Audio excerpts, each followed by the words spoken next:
বাক্কা কতদিন বাদে আইলাম চা বাগানো, অনেক দিন পর আইলাম। ওই একটু চক্কর দিয়া যায় চা বাগান থাকি, আর লগে আপনার তরেও দে। ও তুমি দেন তুলো, তোমার নানার ছবি চাবি তুলো। মামু আসেন তো, মামুয়ে তুলিয়া দিবা, ছবি চাবি তুলো। ওই বাক্কা কতদিন বাদে আইলাম, আইয়া আপনার তোর লগে শেয়ার করি চা বাগানটা।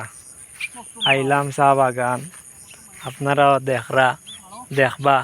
আমি তো দেখি আর এই প্রাকৃতিক হাওয়া ভিতরে লইরাম, খুবই ভাল লাগে এবং সুন্দর মনোরম পরিবেশ, বুঝছেন না।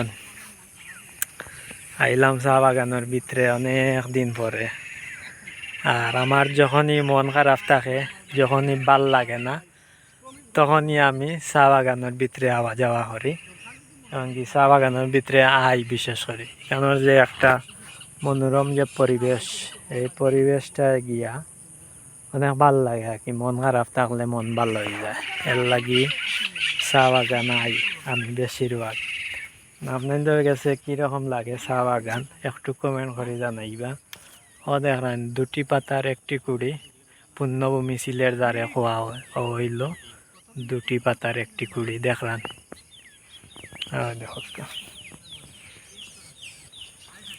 সবই হইল দুটি পাতার একটি কুড়ি, কি সুন্দর দেখলাম।